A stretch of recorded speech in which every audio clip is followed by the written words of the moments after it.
Welcome to 1% Literasi. Louis Cha mulai berkecimpung di dunia cerita silat dengan nama samaran Jin Yong pada tahun 1955, dan novel cerita silatnya diserialkan di beberapa surat kabar lokal.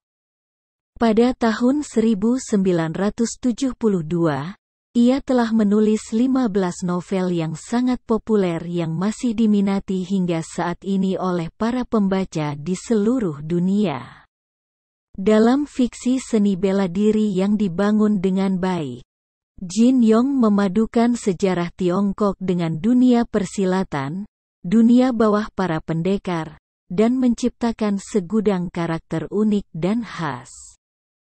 Karya-karyanya telah memberikan inspirasi tak terbatas untuk film, serial televisi, dan komik. Sejumlah karakter tak terlupakan dalam dunia persilatan Jin Yong, yang menjadi hidup dalam rangkaian 6 perangko dan selembar kertas perangko yang diterbitkan oleh Hong Kong Post, diantaranya adalah perangko $2 Guo Jing dan Huang Rong dari cerita silat legenda pendekar Raja Wang. Guo Jing terlihat membidikkan busurnya, sementara Huang Rong memegang tongkat pemukul anjing dari sekte pengemis. Guo Jing adalah pria yang setia, jujur, dan lurus yang tumbuh di padang rumput Mongolia dan belajar silat dari 7 manusia aneh dari Kang Lam. Guo Jing dewasa melakukan perjalanan kembali ke dataran tengah untuk membalas kematian ayahnya. Dalam perjalanannya, Guo Jing bertemu dengan Huang Rong, putri yang cerdas dan pandai dari sesat timur Huang Yaoshi. Dan itu adalah cinta pada pandangan pertama.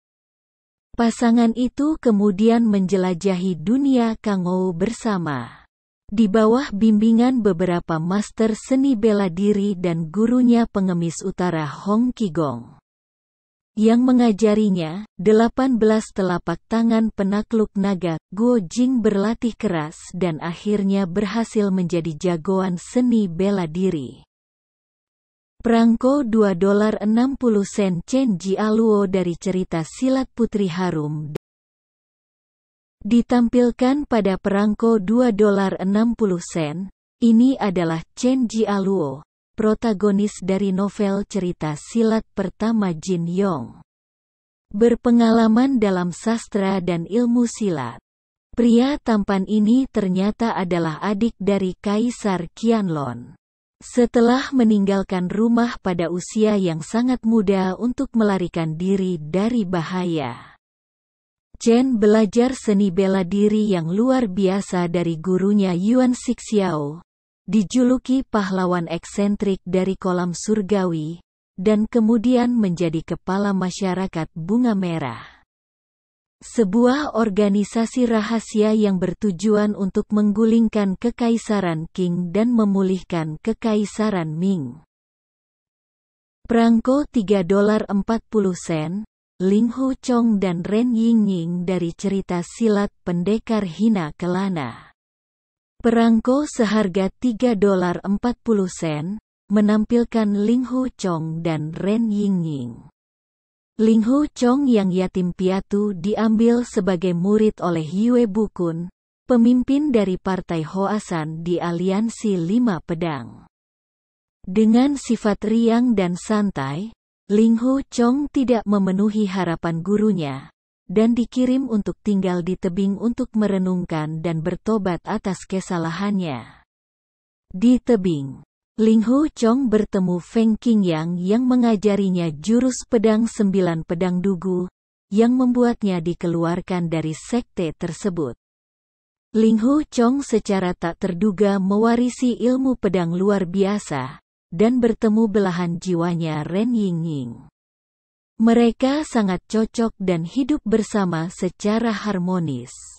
Perangko tersebut menggambarkan Ling Hu Chong dan Ren Yingying memainkan lagu yang harmonis. Perangko $3.70 Zhang Wuji dari cerita silat pedang langit dan golok pembunuh naga. Perangko seharga $3.70 mempresentasikan Zhang Wuji menolak untuk mengungkapkan keberadaan golok naga. Orang tua Wuji didorong untuk bunuh diri sementara Wuji terkena pukulan telapak tangan es dan menderita luka parah. Dia cukup beruntung untuk bertahan hidup di bawah perawatan intensif dari kakek gurunya Zhang Sanfeng, tetapi tidak pernah pulih sepenuhnya. Hidup dengan cedera ini, dia belajar dan unggul dalam ilmu pertabiban. Secara kebetulan, ia juga belajar beberapa ilmu silat tertinggi dari kitab 9 matahari, tinju tai chi dan ilmu memindahkan langit dan bumi. Zhang Wuji kemudian menjadi ketua sekte Ming. Perangko $4.90 yang Guo dan Xiaolongnu dari cerita silat kembalinya pendekar Raja Wali. Yang Guo lahir setelah kematian ayahnya, Yang Kang, salah satu antagonis dari cerita silat legenda pendekar Raja Wali. Ketika Yang Guo masih kecil, Guo Jing membawanya ke sekte Quanzhen untuk belajar seni bela diri. Tapi Yang Guo kemudian kabur untuk bergabung dengan sekte makam kuno, dan belajar ilmu silat dari Xiaolongnu di makam kuno, di mana mereka tinggal dan berlatih silat bersama. Yang Guo dewasa jatuh cinta pada gurunya Xiaolongnu dan kisah cinta mereka sangat menyentuh. Di perangko, Yang Guo muda sedang berlatih silat di ranjang giok dingin sementara Xiaolongnu sedang tidur di atas tali. Perangko $5, Wei Xiaobao dan Kang Qi dari cerita silat kaki 3 menjangan. Perangko seharga $5 menggambarkan Wei Xiaobao dan Kaisar Kang Qi bergulat di istana kekaisaran. Tumbuh di rumah bordil, Wei Xiaobao adalah orator yang fasih, penjudi yang rakus dan pembohong bawaan, serta penjahat yang tidak berpendidikan.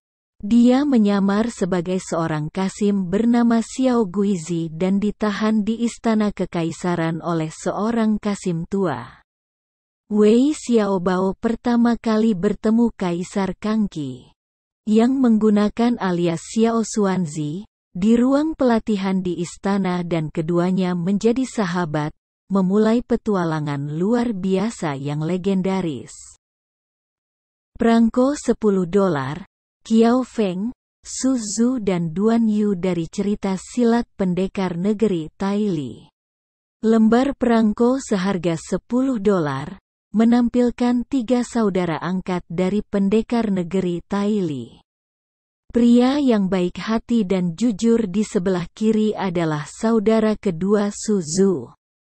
Sementara berdiri di tengah adalah saudara tertua yang sopan Qiao Feng, dan di sebelah kanan adalah saudara laki-laki termuda Duan Yu.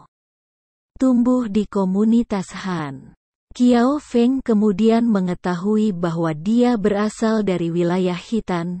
Jadi dia mengubah namanya menjadi Xiao Feng karena Xiao adalah nama keluarga aslinya. Dia akhirnya mengorbankan dirinya untuk mengakhiri perang, dan dianggap sebagai sosok paling heroik di dunia persilatan Jin Yong. Su Zhu awalnya adalah seorang biksu Shaolin dan kemudian harus meninggalkan kehidupan religiusnya. Dia akhirnya mengambil alih istana Lingjiu dan menikahi putri Xia Barat, Duan Yu, pangeran kerajaan Dali, meninggalkan istana dan dibawa ke Kanglam secara tidak sengaja, di mana dia belajar seni bela diri yang kuat. Setelah banyak liku-liku, Duan Yu akhirnya kembali ke Dali. Li Qiqing, seorang seniman komik terkenal, diundang untuk menggambar karakter dari novel seni bela diri Jin Yong menggunakan teknik melukis tradisional Tiongkok. Dan perancang perangko Gideon Lai kemudian mengubah ilustrasi indah ini menjadi perangko. Selain itu, Latar belakang emas pucat digunakan untuk menambah sentuhan indah dan elegan pada perangko. Karya seni Jin Yong melampaui batas geografis dan temporal, dan telah memikat hati pembaca China di seluruh dunia selama beberapa generasi. Set perangko khusus ini mewujudkan esensi novel Jin Yong, memungkinkan kita untuk membenamkan diri dalam dunia persilatan yang menakjubkan.